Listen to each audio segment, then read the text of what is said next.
You may be seated. At this time, we'll have our sermon given to us again by our Associate Pastor, Mr. Chris Moen.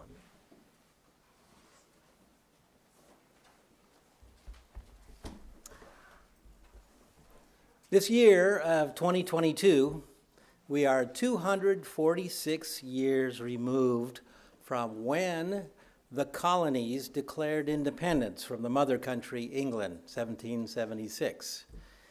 And here we are looking at, in retrospect, the decades, literally centuries now, of God's blessing and his divine hand that came about when Ephraim and Manasseh, the two birthright nations of Joseph, split, and we became the great single power that God had destined for this end time age of the United States of America. And we've enjoyed rich blessings for, again, a couple of centuries. Now we watch how our nation has entered a time of economic and political uncertainty on a number of fronts. Borrowing a well-known quote from one of our founding fathers, Thomas Paine, he said, "These are the times that try men's souls."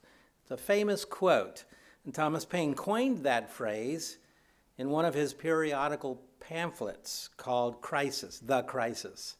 And that was during the beginning of the American Revolution, and it was to help inspire fledgling U.S. Army contingents to fight against the greatest military power the world had known at the time, which was England, once again, a mighty military power. And it was God's hand that caused these tiny little colonies to be able to overturn the authority and the power of England over the colonies. So our nation has had to face a number of crises in the time since.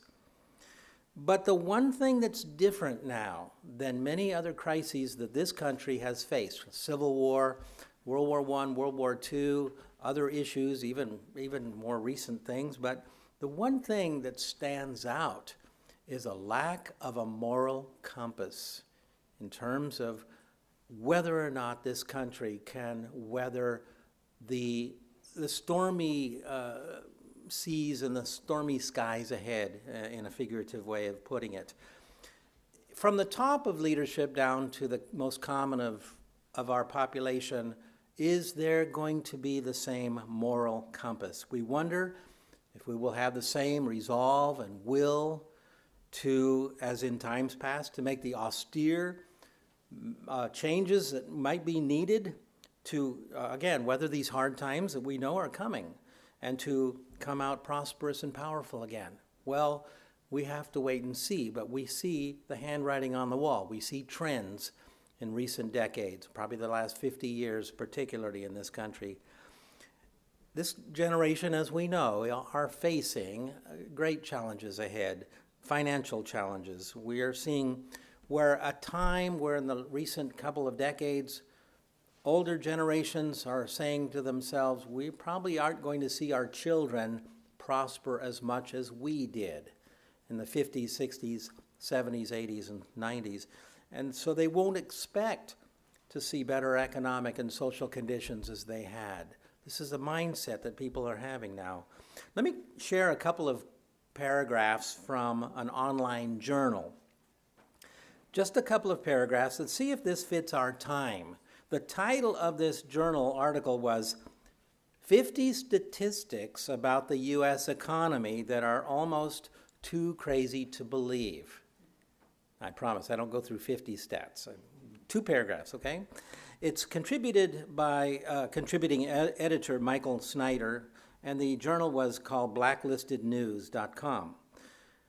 The quote goes like this: "Most Americans know that the U.S. economy is in bad shape, but what most Americans don't know is how truly desperate the financial situation of the United States actually is. The truth is that what we are experiencing is not simply a downturn or a recession. What we're witnessing is the beginning of the end of the greatest economic machine that the world has ever seen. Our greed and our debt are literally eating our economy alive. We have nearly totally dismantled our once colossal manufacturing base. We have shipped millions upon millions of middle-class jobs overseas. We have lived far beyond our means for decades, and we have created the biggest debt bubble in the history of the world. A great day of financial reckoning is fast approaching, and the vast majority of Americans are totally oblivious. But the truth is that you cannot defy the financial laws of the universe forever. What goes up must come down. The borrower is servant of the lender. Cutting corners always catches up with us in the end. We're talking about financial cutting corners. Sometimes it takes cold, hard numbers for many of us to fully realize the situation we are in today. Sounds fairly current, doesn't it, what I just read to you? Sounds like it's like right now. Well, that was written 12 years ago. That was in June of 2010. And my point is, things are only staying in that course. Things are still trending in that direction. Our national public debt is, as most of us know, it's hit that nice fat round number of $30 trillion. It's a scary number, actually, 30 trillion. That kind of number is almost hard to comprehend. It is for me. When you think of trillions, you think of things like stars in the Milky Way galaxy or something like that. We're talking dollars here. How fast could you spend $1 trillion? Let me give you an example. If you went out and someone handed you 1 trillion and you said, you've got to spend this. If you spent $86,000 a day, per day, it would take you more than 31,000 years to spend that $1 trillion. I'll give you another one. This is mind-boggling. If you could go out and spend $1 million a day, every day since the birth of Jesus Christ, you still would not have spent your 1 trillion yet. That's how big a trillion is. Okay, how long can that be sustained before some other international currency takes over the American dollar's 80-year run as the world reserve currency? Well, that question comes up a lot among financiers and economists. 80-year run. We have had that huge luxury in this country of printing money out of thin air because we had the global currency, or the global reserve currency. Now, other nations are deciding one by one to separate from that. They'll still do business in American dollars, but to separate from being locked into the Federal Reserve currency in US dollars. China, they're looking at the yen surpassing the US dollar. That's their goal. They also are not tied into the Federal Reserve United States currency. Those statistics obviously don't even address the other moral issues mounting. What is the top concern right at the moment? Well, all of us look at the news, and it's the inflation issue. The inflation is what really gets the hearts and minds of Americans right now, more than all the other things going on, the open border issues and the possibility of terrorists creeping into our country, the crime rate, religious freedoms being eroded away. Those are all major issues, but the one that really affects everyone at this moment, economics. Economics. We know that right now, if you are an average family earning $35,000 a year salary, that just in this past year, you've lost $2,625 of spending power. And some economists think by the end of 2022, it might be like a loss of $6,000 of your spending power. When you look at a used car, it's 40% higher than it was a couple of years ago to buy a used car. Angela and I talk about, well, why don't we consider trading in one of our cars? I'm thinking, hold on tight. I don't know yet. I don't know if this is a good time or not. I don't know. The fentanyl issue coming across our borders, that's another mind-boggling number. The DEA, the Drug Enforcement Agency, defines a deadly dose of fentanyl, which is a powerful sedative or a painkiller, 2 milligrams. Now, what is 2 milligrams? Well, I asked my little assistant, Alexa, at home, I said, how many milligrams in a dash of salt? And she says 200 milligrams to 1,000 milligrams. It varies. There's no real measure to a dash of salt. But if you see a recipe that says 1 dash of salt, I don't know, a pinch of salt in your fingers, 2 milligrams is enough to kill a human being. And this stuff is coming in by the pounds, by the kilos. So there was all these things. So only a few voices are connecting God's removal of blessings and protection to the state of the morality of this country. Only a few voices out there are doing so. And most of those are not politicians, as we know. Most of them are people that really do understand prophecy and what God is doing and how God has blessed this nation. What kind of things can you and I do to prepare ourselves for more difficult financial times ahead? That's part of my message today, but that's not my title yet. Today I'd like to first look at some of the prophecies of Hosea, in the book of Hosea, and share words of hope and encouragement about difficult times which are ahead. My title today is Hosea's Message and a Christian Checklist. Hosea's Message and a Christian Checklist. It won't be a comprehensive one. I'll touch on just a few areas that God gives us some wise guidance on. Let me first ask if you have a small piece of paper. You could do this on the notes you're keeping. I'd like you to, on the left side, just write down a 1, a 2, and a 3. On the left-hand column, 1, 2, and 3. And I'm going to ask all of you 3 simple questions, and together we'll explore some simple passages from the Bible, some basic principles on these. Even 8th graders and 7th and 6th graders can do this. So just 3 questions. Write down a yes or a no beside each one as I read them off to you, please. 1, should I live in fear of the things which are coming ahead? You don't have to write out the sentence, just a yes or a no. Should I live in fear about the things which are coming on the horizon? The uncertainties. 2, don't spend a lot of time on this. 2, should I become a prepper for disaster preparedness? Should I become a prepper for disaster preparedness? Yes or no? 3, should I do nothing and just trust that God will take care of all of my needs? Should I do nothing and just expect that God will take care of all my needs? You know, praying and in faith. We'll come back and answer some of those 3 questions. But first, come with me, if you would, to Hosea chapter 1. Hosea chapter 1. This is, of course, in the Minor Prophets right after Daniel. It's hard to find it.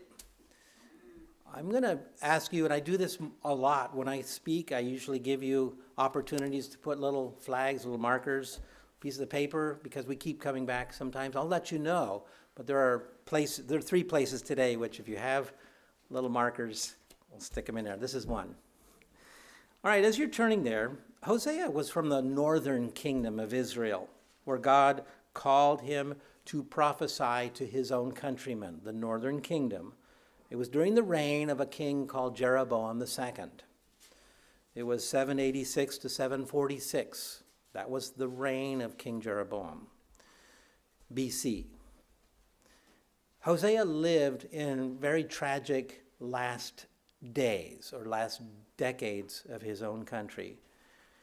There were about 40 or 50 years before the downfall of the country that he was prophesying and that he was living through, before the final collapse and before northern Israel was taken into Assyria as slaves.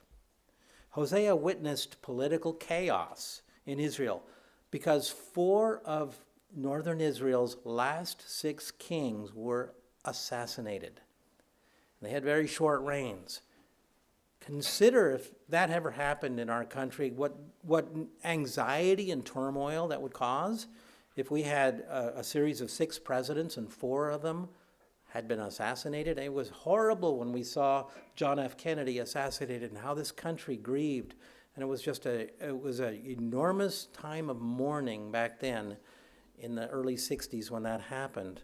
But imagine this. It would have caused great anxiety in northern Israel during this time and instability among the population. Nonetheless, Hosea preached a sobering message of judgment for Israel's sins if they did not repent. And he was very sad, of course, to see the decline of his own nation, as he did. A few things in Hosea's prophecy relate well to the things we are seeing in our country. So let's read Hosea 1 and verse 2. Let's read this together. When the Lord began to speak to Hosea, the Lord said to Hosea, "Go, take yourself a wife of harlotry and children of harlotry, for the land has committed great harlotry by departing from the Lord." So here we see Hosea was commanded by God to go out to the streets.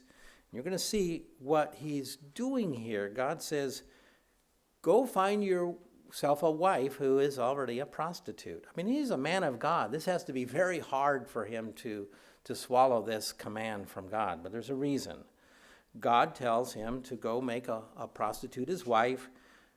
He meets her. Her name's Gomer. This would be a very difficult task once again. She even at one point, after marrying Hosea, becomes unfaithful again to him. And then she returns to adultery for a while and then comes back to him after that. But why would God require such what sounds like a really crazy task to do? Well, Hosea is being asked to portray a vivid illustration of Israel's unfaithfulness toward God. God used Hosea to demonstrate a covenant marriage with Israel that Israel had broken the marriage covenant they made at Mount Sinai in Moses' day. But the bride, being the nation of Israel, is unfaithful. Hosea presents God as the faithful husband in this case. And the unfaithful wife, again, is Israel, God's chosen and elect people.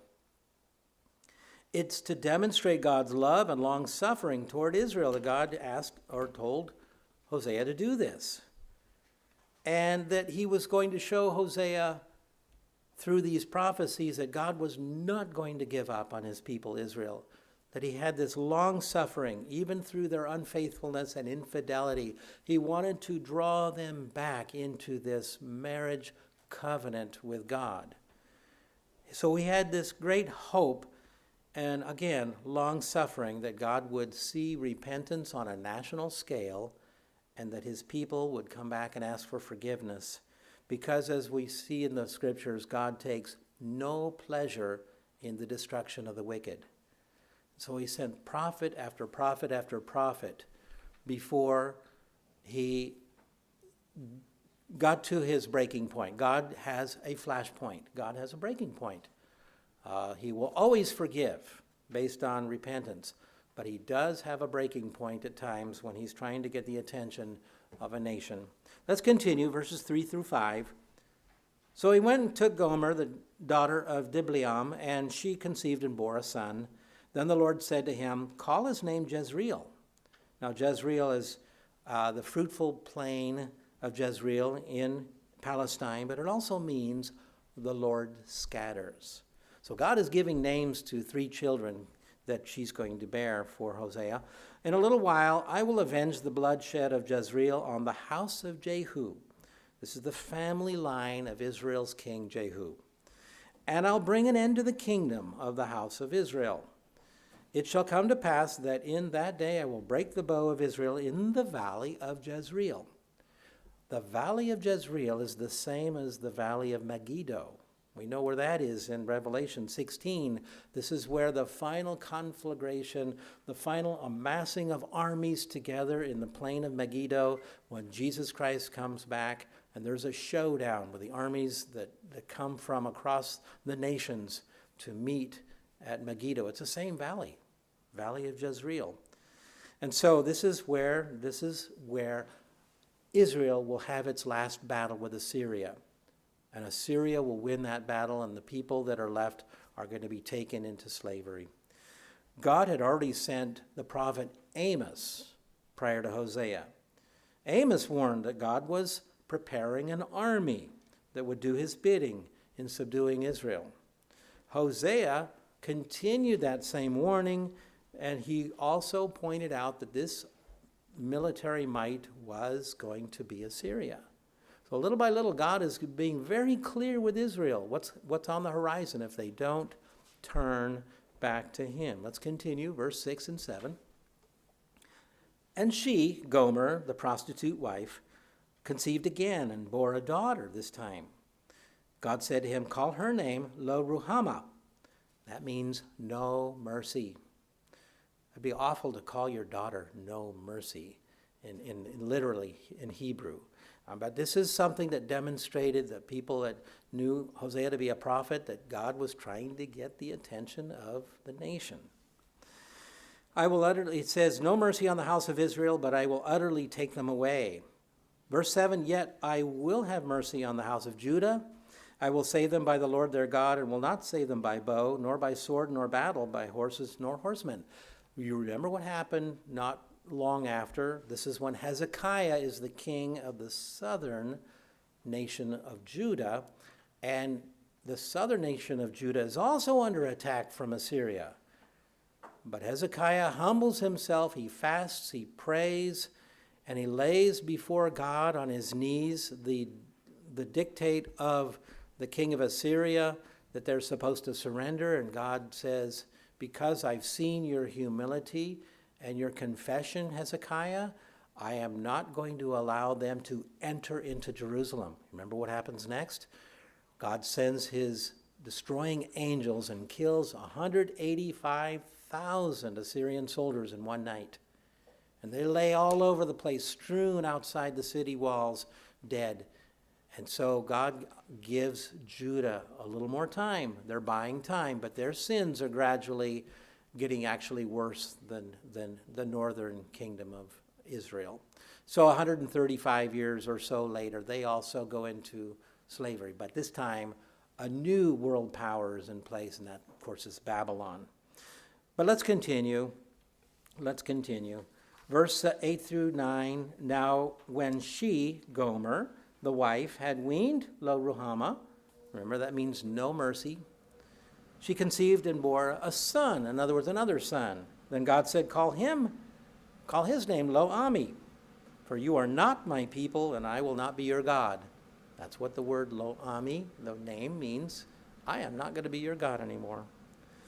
Now, the nations of Israel of the Bible today, as we preach, and I mention this often, I try to bring up that the English-speaking peoples in general are the Israel of the Bible. They are the birthright nations of Joseph. We're following much of the same path as ancient Israel, and in many ways, we're rejecting God from our society, and God is allowing our leadership to rule and lead with more and more human folly.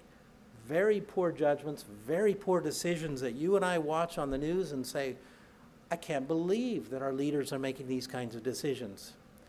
It's prophesied. It's just something we have to live through until or unless this country finds repentance on a national scale. And we know which way it's headed. It's very sad to see this. Much of our nation's past leadership has shown so much more wisdom and guidance in God's hand to bless this nation, but we're seeing a turnaround. We really are. It's a very sad thing. Hopping to Hosea 2, verse 4.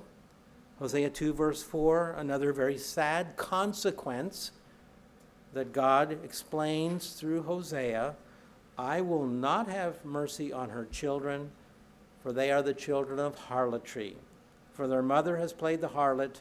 She who conceived them has behaved shamefully. You see the double prophecy. You see Gomer, the prostitute wife, and God may be talking about her children, but he's talking about the nation, the unfaithful wife, Israel, as well. What is this harlotry God is speaking of? What's this playing power politics that Israel had in making alliances with Egypt and with Assyria at various times? These were arch enemies of Israel. And they're making alliances which God says, I will protect you. Don't go to these enemy nations for alliances. And so we see our own government bowing to foreign leaders and apologizing for our past, handing over our sovereignty to other nations, and embracing foreign ideas of a world government. These things are trending in that direction, and it's just very sad to see these things happen, but it is prophecy, and God has told us ahead of time so that we understand what's happening. What usually happens, a nation of Israel that's drifting from God starts embracing foreign philosophies, foreign religions. They come under economic slavery, and then they also start becoming militarily dependent on other countries. We see that happening in variable ways, as Mr. Hervé Dubois brought up. It doesn't look like the NATO, which we have supported the majority of the funding of NATO for decades, that we may not be the prominent influence over governing or being the policeman of the world for very long. It seems to, or appears to be in decline.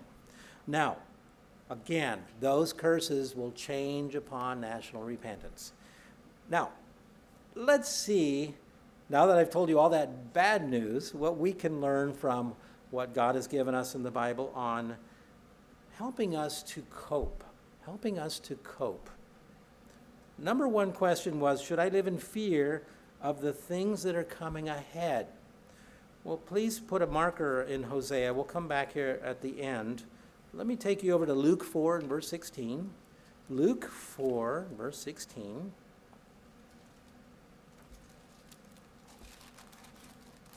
Luke 4 and verse 16.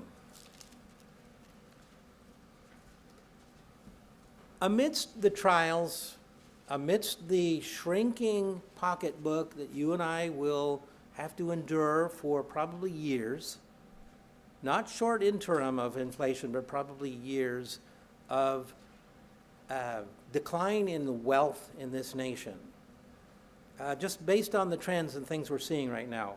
I'm not a prophet. I just read the news and I study and I listen to economists. So we're seeing the shrinking economy. We're seeing government interventions that are stripping away our personal and religious freedoms. Let's never forget something that Jesus Christ said he came to do on this earth, and that is to heal the brokenhearted and to proclaim liberty to the captives. Let's read this and see how it fits in this situation. Luke 4, verses 16 through 19. So he came to Nazareth, where he had been brought up, and as his custom was, he went into the synagogue on the Sabbath day. He stood up to read. And he was handed a book of the prophet Isaiah. And when he had opened the book, he found the place. It's Isaiah 61, verse 1, and the scroll where it was written.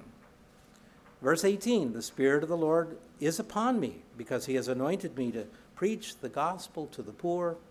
He has sent me to heal the brokenhearted, to proclaim liberty to the captives and recovery of sight to the blind, to set at liberty those who are oppressed, to proclaim the acceptable year of the Lord. Now, these are prophecies in Isaiah of Jesus Christ in his first mission, and then it follows, there's more that Jesus Christ leaves out because it has to do with his second coming. But what he read in the synagogue that day in his little town, hometown of Nazareth, was why God sent him on his first appearance on earth. Who is the audience Jesus Christ was speaking to? Just the common people, Jesus was born into a Jewish culture at a time when there was also political unrest in all of Judea. There were oppressions, there were injustices by the Roman soldiers occupying the land at the time. Personal freedoms were very limited for Jews and for early Christians. They had to learn to cope, to be at peace with foreign power in their midst, in their land. And that was hard because a lot of people, there were insurrections and there were rebellions and there were riots that the Romans had to keep oppressing over and over again. In fact, in 70 AD, it was one of those riots that was swelling up in Jerusalem that came to its final collapse and downfall and the burning of the city. And perhaps, I believe I remember reading maybe up to 200,000 Jews were slaughtered in that taking over the siege against Jerusalem in 70 AD. But it was another uprising that had to be suppressed by the Roman government. Of course, God was warning that this would happen.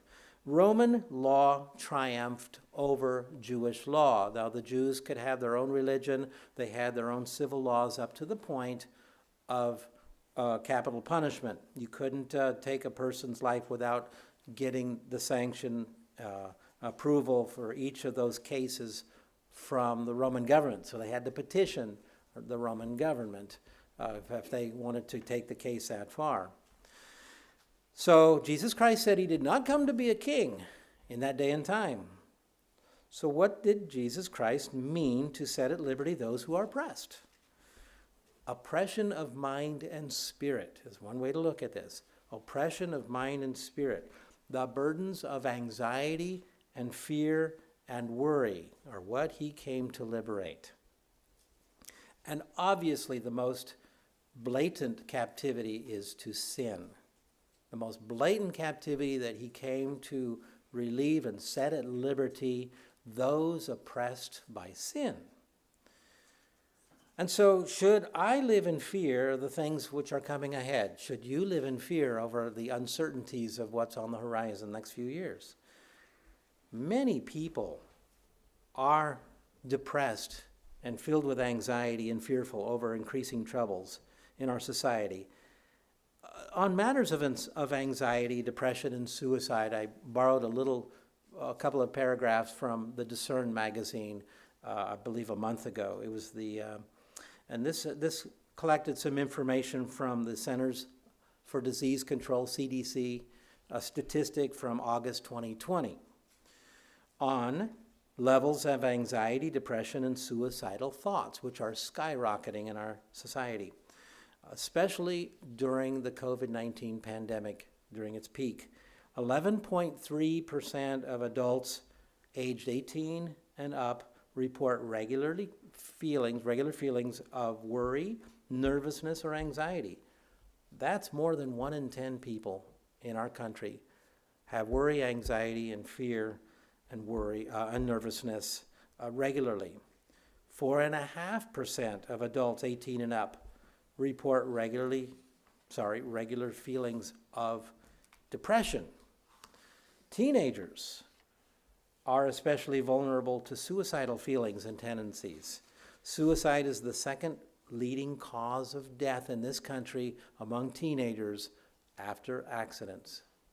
After accidents, it's suicide in the 15 to 24-year age group. So these are very sad things. What about the world as a whole? The World Health Organization estimates the number of people around the world dealing with mental illness has now increased to almost 1 billion people for the first time ever. 1 billion people in the world with some form of mental illness. With a population of 7.8 billion, that's 1 in 8 people in the world with a diagnosable case of mental illness. Well, that leads to many suicides, and worldwide between 700,000 and 1 million people take their own lives each and every year. The pandemic has certainly increased those numbers. Let's now turn to Psalm 37 with me, please. Psalm 37 and verse 3. Psalm 37 and verse 3.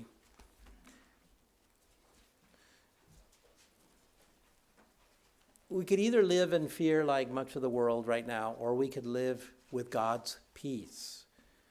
And as much as it is possible with us to live at peace with our fellow man.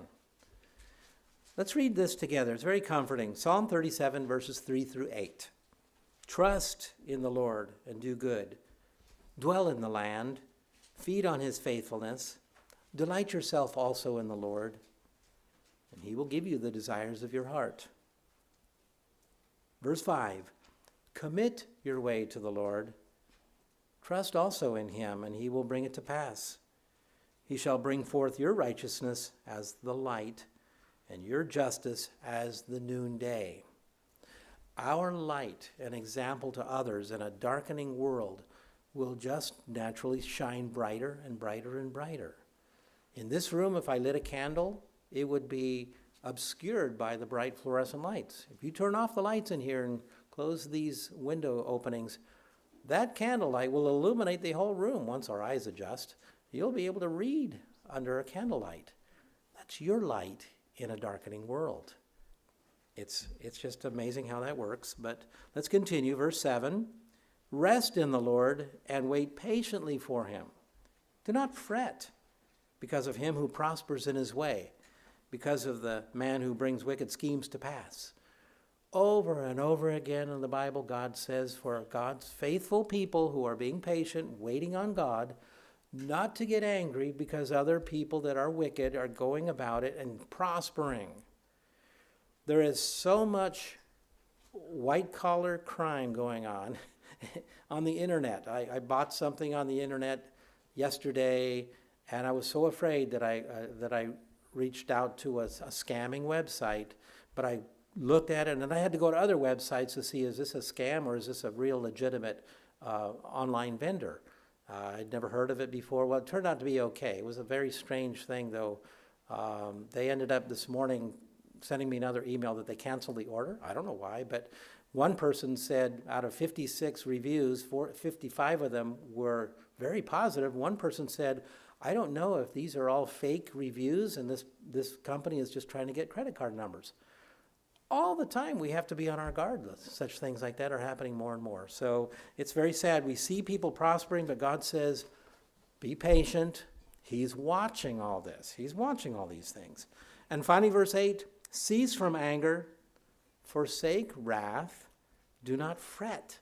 It only causes harm. Now, I need to have that Post-it note on my computer screen every day. Do not fret. I need to have that there because I can watch so much news and I have to walk away and I have to shake my head and it'll start to affect me emotionally a little bit. And I say, no, I need a break from the news. So it's been nice. We've had our 2 grandsons at our house for a full week, and we're doing so many fun things with them. I don't watch the news much this week, and next week too. Same thing. We'll have them for another whole week with us. What a delight that is. We're enjoying their company. I'm not watching but some news. I'm keeping up somewhat, but not as much as normal. Let's continue. Let's go on to Psalm 46, verse 1, because I ramble sometimes. I get off my course here. Psalm 46, verse 1. Another very encouraging psalm. It comes from the sons of Korah, which are the prominent family of temple singers for generations. And it's also what we have in our hymnal song, God is Our Refuge, page 44. God is Our Refuge. Let's read it together, though. Psalm 46, verses 1 through 7. God is our refuge and our strength, a very present help in trouble. Therefore we will not fear, even though the earth be removed, and though the mountains be carried into the midst of the sea, though its waters roar and be troubled, though the mountains shake with swelling. Selah. Verse 4, there's a river whose streams shall make glad the city of God, the holy place of the tabernacle of the Most High. God is in the midst of her. She shall not be moved. God shall help her, the city of God, that is, just as the break of dawn. The nations raged, the kingdoms were moved. He uttered his voice, the earth melted. The Lord of hosts is with us, the God of Jacob is our refuge. That is a wonderful passage. God is our refuge and our strength. Again, page 44 in our hymnals. We must always be training our minds and our emotions to leave things up to God that we cannot change. At times it's very difficult to do. You watch Mr. Jim Franks and his member letters encouraging the brethren of the church not to dabble in the politics of this world. You see people probably getting tied up into their frustrations and wanting to do more, but he says, we're not of the politics of this world. Those things can have very complicated outcomes if we do that. We keep ourselves separate from the world in that sense, and we will be part of God's government. We already are. But when God brings his government back to earth, we will be fully engaged in that process, fully engaged. Jesus said to his disciples when he was about to leave them physically that they would encounter many challenges when they went out to preach the gospel. I won't turn, but Matthew 10, verse 16, Jesus said to them, "Behold, I send you out as sheep in the midst of wolves. Therefore be wise as serpents." Shrewd as serpents is actually a better translation, and some translations say shrewd. The Greek word is phromenos, and it means be wise, be circumspect, be watchful, watch your back, be cautious, discreet, and guarded. He had to tell the disciples this when he was going to leave them because there would be enemies of the gospel, and they would be challenged if they weren't careful, and they might get themselves into danger. Barnes' notes on the Bible says, that is, be on your guard against people who are like wolves. Do not run unnecessarily into danger. Use suitable prudence and caution, and don't needlessly endanger your lives. And this is true for just day-to-day living too, to watch ourselves, our surroundings, watch the environment around us if we're out in public places especially. So number one was, out of the three questions today, we are commanded not to live in fear and anxiety of the things that are on the horizon, but to be shrewd as serpents and harmless as doves. Number two, out of the three questions, should I become a prepper for disaster preparedness? I know I've mentioned to you a couple of times now that I enjoy occasionally watching a prepper video on YouTube. Enjoy watching them. And some of them are over the top. You see people building underground vaults, or they can hide away for a year, or they'll find places of places of escape and stockpile enormous amounts of food and fuel and ammunition and all these kind of things. We're not in that mode because that would show a distrust for God. But having said that, I am also often thinking how I will respond to help the family and this church family in a time of crisis. If there is a time of crisis, to the best of my ability, to help, if nothing else, to network with people, to communicate. If there is such a time as we see on the news, what if a whole electrical grid goes down? What if there is an EMP, electromotive, it's a nuclear electronic impulse that destroys all the cars and the computers and the communication systems and the power grid, and everything comes to a standstill because we can't function in a society without the modern electronics that we have. Now, what if that happened? Well, it could take weeks to get that up and running again. Now, I listen to different specialists, and there's all kinds of things that a rogue nation would have to do to actually pull this off over major city areas of the country. So I don't know how practical it is, but the science is there. It could happen. Anyway, the U.S. government does publish a disaster preparedness checklist of essential items. It's www.ready.gov. Ready.gov. And so it's one of those areas, and there are many other sites as well, but that give you some basic things that you should have in your home. What if it's a natural disaster? We're not even talking about a terrorist attack, but a blizzard. I mentioned a week ago, what if you had a tornado in the area? Can you feed your family for a couple of weeks, maybe a couple of weeks? The U.S. government recommends having 7 days supply of food per person in your family, and a gallon of water per person per day for 7 days. That would be probably a minimum. I like to think in those terms. I'm not thinking a year, and I wouldn't ever recommend that anyone try to stockpile for a year or 2 or 3 years worth of supplies. I think God will guide and work with us through hardship, but we might, for a short term, a week or two, to have enough to feed our families if everything should come to a standstill before infrastructure could be rebuilt again. So those are just things to consider. Again, I'm not really big on telling everyone to become a prepper, but if we can't get out to a grocery store for a couple of weeks, or we can't find gasoline anywhere for a couple of weeks, it's not a bad idea. Let's turn to Proverbs. I'm going to hold a place in Psalms. If you'd like to put a marker in Psalms, I'm going to hold a place here, and let's go over to Proverbs 31, verse 20. Proverbs 31, verse 20.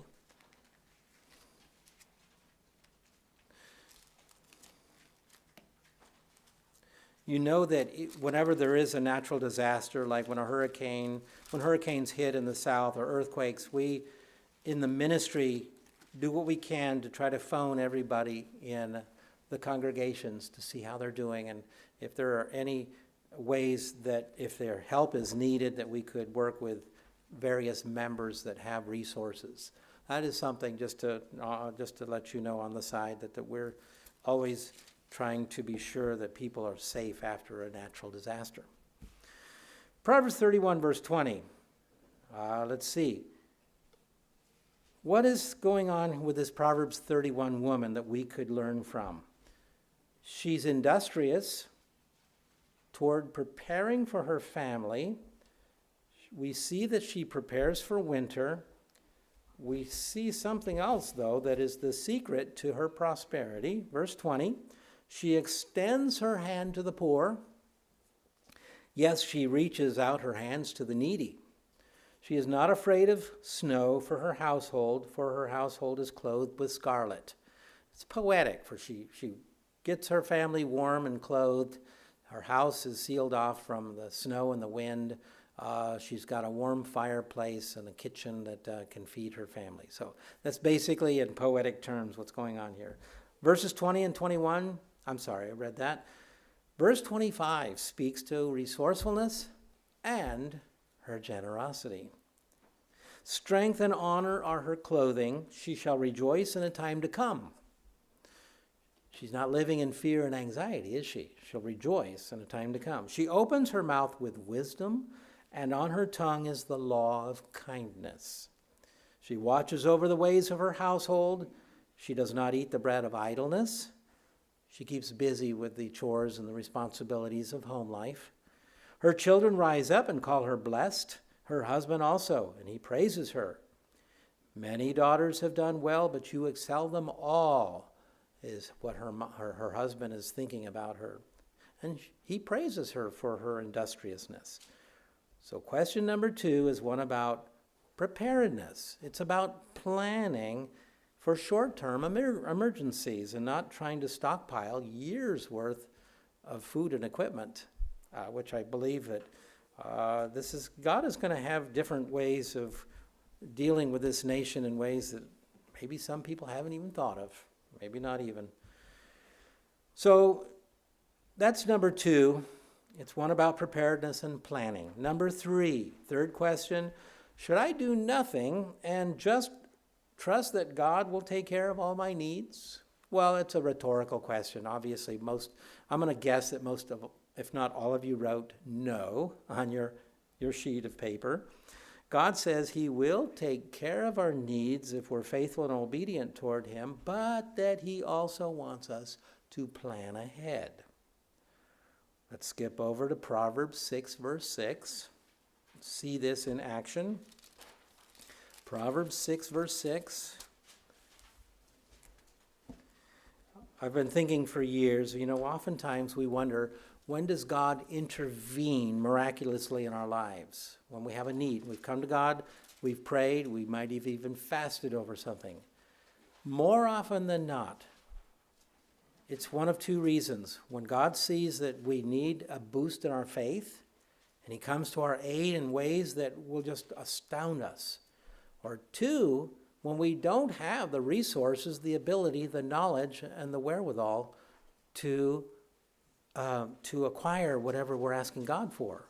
There are times when God wants us to do what we can do with our own resources before he intervenes. Many of you have seen that in life already. And there are other times that God just, wow, he just performs a miracle that we asked him for. And it's stunning, and it's something that we'll share with others, and something that we'll remember for many years, how God intervened and did something for us that we asked for.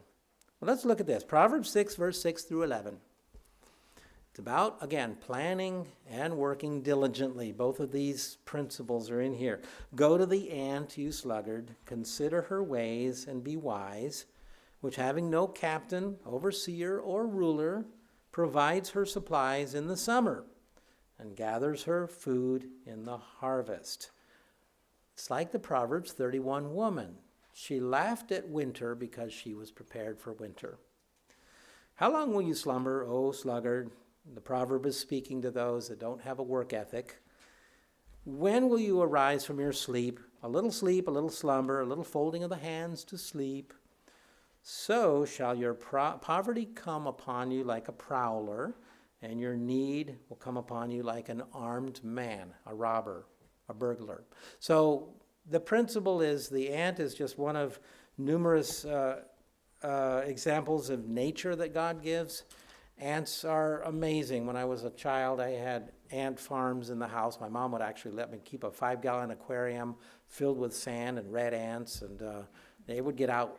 One or two occasions they'd get out in the house, but most of all, they stayed in the glass. My mom was very tolerant of animals, whether it was hamsters or rabbits or ducks or chickens and dogs. We had all those. I don't know, frogs, lizards, iguanas. We had all those. The only thing that she would not allow was cats, because she was very allergic to cats. Fine, we had everything else under the sun we could ask for pets, including red ants. So anyway, we'd have fun. I'd have fun watching them build their tunnels. They never quit. They just never quit. Even though they would not even have a queen.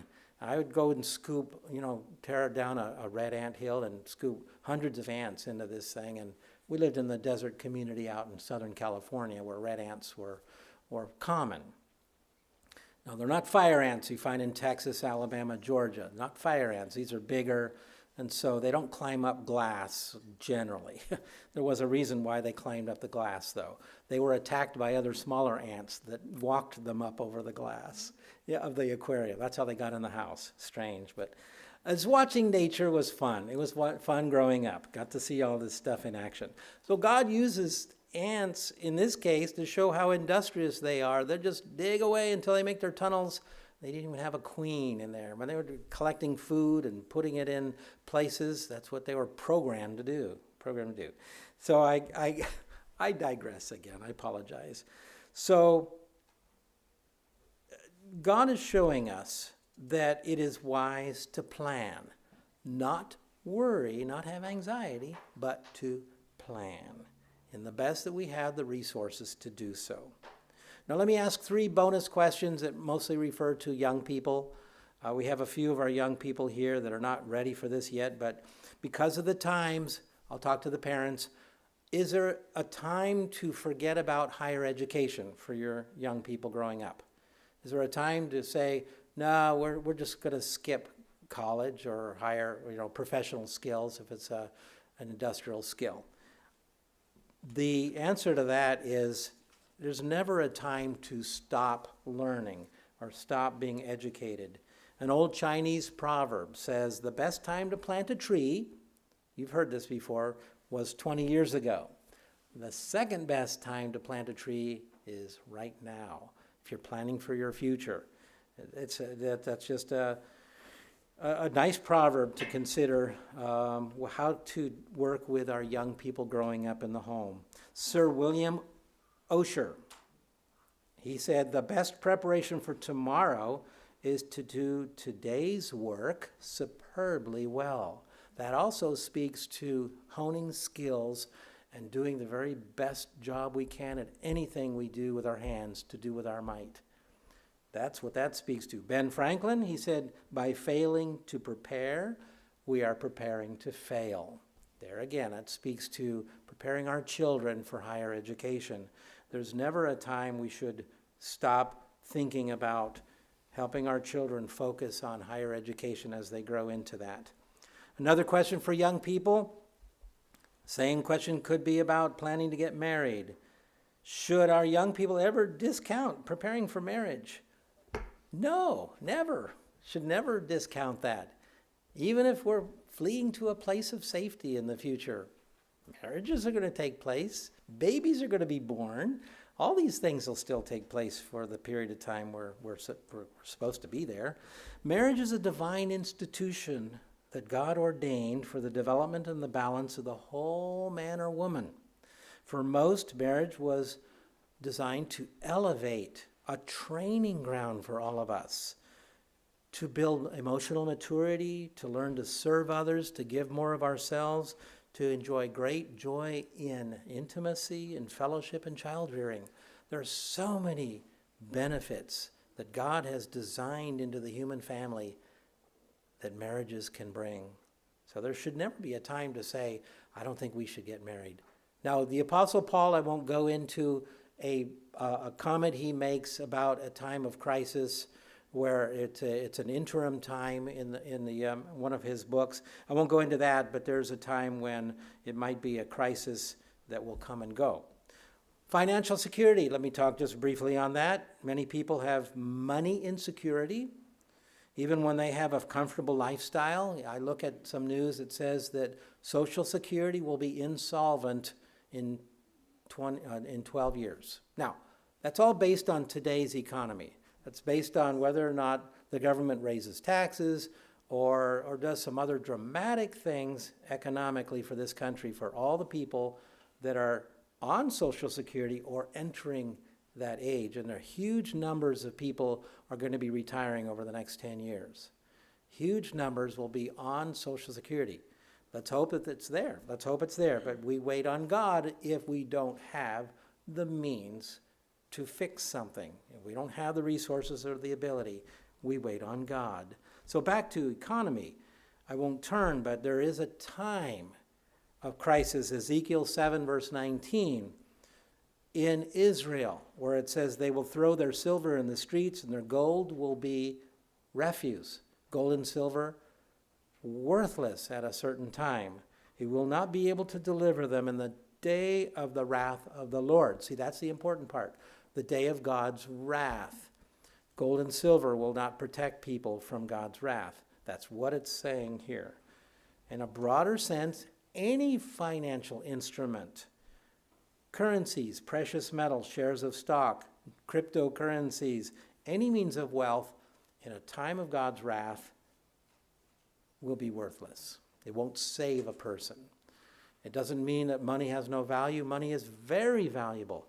We take care of our families with money. The gospel message requires money to fund the gospel.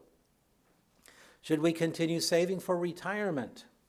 The church teaches it's very important to continue saving for short-term emergencies and to save for long-term retirement. It's still a very wise thing to do in our national economy. It's conventional wisdom. If the church ever told us otherwise, I would come and tell you. But right now, the church strongly encourages the ministry to save towards retirement or for people to take advantage of whatever instruments are available to do that. Let's see. Let's turn to Matthew 6, verse 24, please. Matthew 6, verse 24. I'm going to put my marker in Psalms. I'm going to go over to Matthew, one last time in Matthew. It's Matthew 6, verse 24.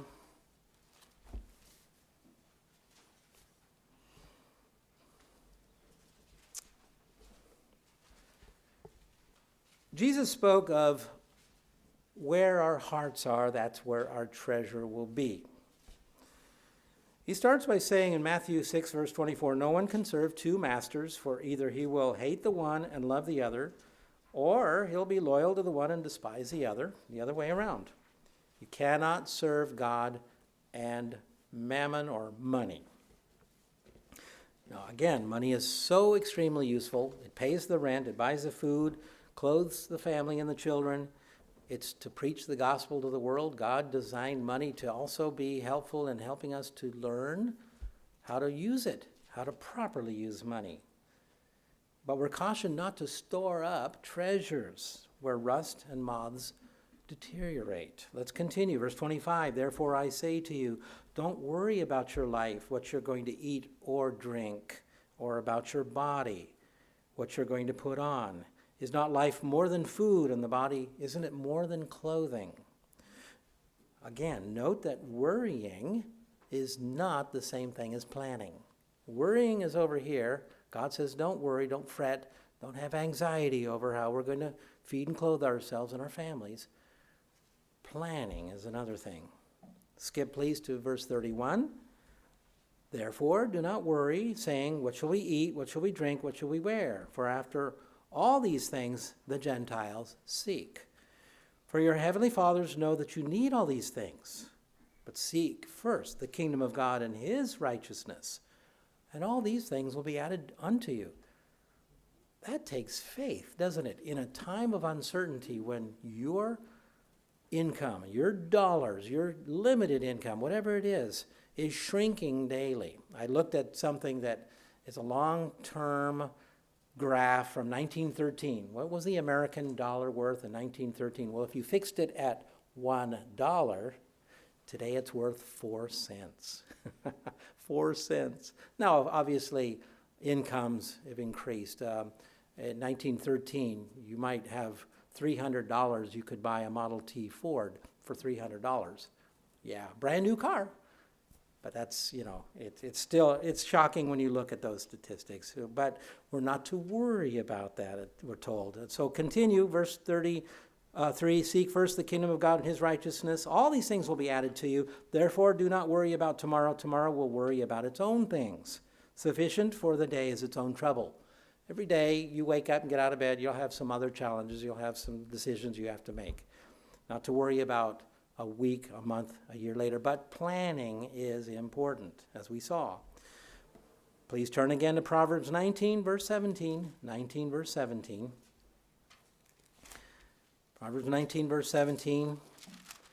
It says, he who has pity on the poor lends to the Lord, and he will pay back what he has given. There is a bank account in heaven which is more reliable, more sure, more steadfast than any physical bank on this earth. It's God's bank account.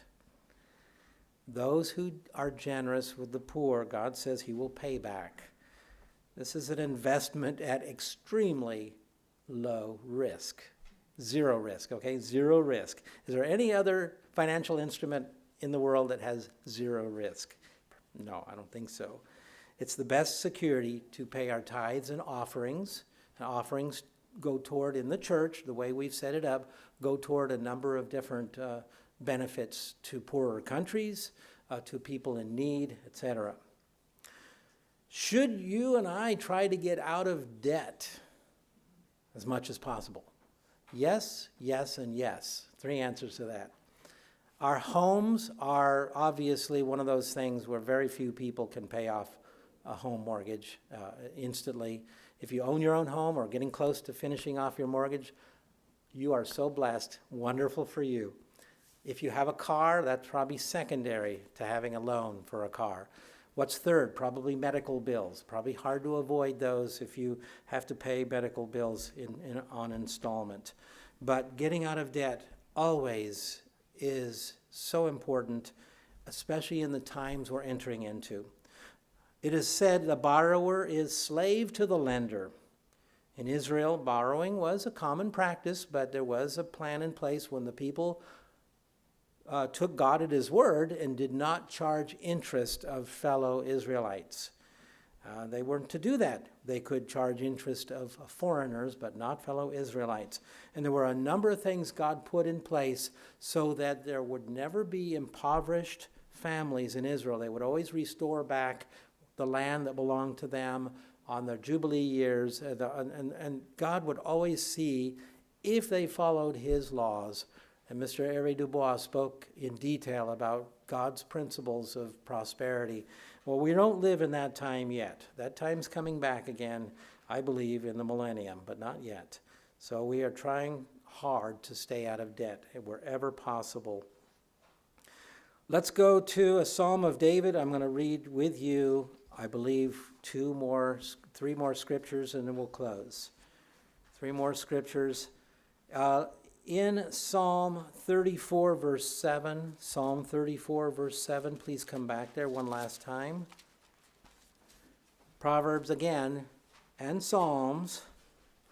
prophecy again shows us there are very troubling times ahead for the nations of Jacob, for the descendants of Joseph. Time of Jacob's trouble. It's talked about in Jeremiah 30, verse 6. Psalm 34, verse 7 is a psalm of David. Let's read together the encouragement here. The angel of the Lord eternal encamps all around those who fear him and delivers them. Oh, taste and see that the Lord is good. Blessed is the man who trusts in him. Oh, fear the Lord, you his saints. There is no want. Really, the Old English word really means there is no need to those who fear him. The young lions lack and suffer hunger, but those who seek the Lord shall not lack any good thing. Come, you children, listen to me. I will teach you the fear of the Lord. Who is the man who desires life and loves many days, that he may see good? Keep your tongue from evil and your lips from speaking deceit. Depart from evil and do good. Seek peace and pursue it. And now finally, let's close by going back to Hosea one last time.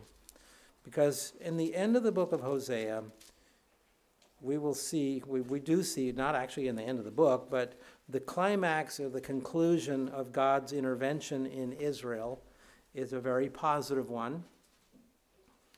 It's a positive outcome. Hosea 2 in verse 14 is the turnaround, where God takes compassion on his people, Israel, after they are humbled and after they seek God's forgiveness. Hosea 2 verse 14. Therefore, behold, I will allure her. Remember, he's still talking in the imagery of Israel is the covenant bride, the covenant wife of God, as he covenanted with them at Mount Sinai. I will bring her into the wilderness, and I'll speak to her.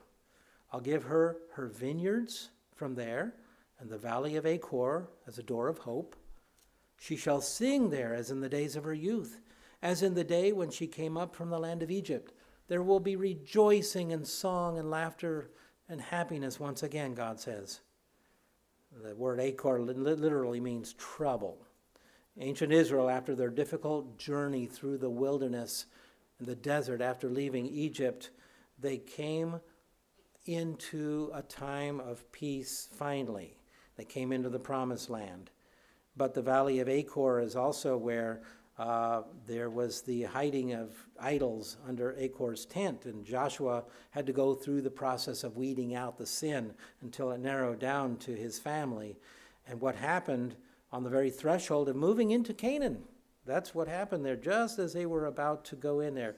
And then it was turned to joy when they had their first victory over Ai, which threw all the Canaanites into a tizzy, and the fear of Israel was coming toward the Canaanite nations. And so there was a door of hope to better times. These are some of the images that God is portraying. Verse 16, and it shall be in that day, says the Lord Eternal, that you will call me my husband, Ishi in Hebrew, and no longer call me my master. For I will take from her mouth the names of the Baals, and they shall be remembered by their names no more. God will not hear on the lips of the Israelites names of false gods any longer. And so it will never be spoken on their lips again. Verse 18, in that day I'll make a covenant for them with the beasts of the field and the birds of the air and with the creeping things of the ground. What kind of covenant? We know that nothing shall hurt nor destroy on all God's holy mountain. They shall not, literally, they shall not hurt nor destroy. We know that animals will have a gentle spirit and will no longer be ferocious and no longer be predators of human beings or other animals for that matter. Bow and sword of battle I will shatter from the earth. I will make them lie down safely. People will be at peace. No more rumors of war, no more wars. A clear reference to the change of the adversarial nature of animals. Verses 19 through 20, I will betroth you to me forever. Yes, I will betroth you to me in righteousness and justice, in loving kindness and mercy. I will betroth you to me in faithfulness, and you shall know the Lord your God. In the meantime, we are to trust in God. We're to plan, but not have anxiety and fear of the uncertainties ahead. We're to make time for God, to honor him, and so that we could turn to him in our times of need and ask for the things we need. Our part is often also in prayers and in tithes and offerings to help those in need as we have resources. And God says he's keeping tabs and he will repay. His bank account is the most reliable anywhere. And let's also continue to pray, as Mr. Hervé Dubois reminded us. It was in my notes as well. Let's keep praying, thy kingdom come.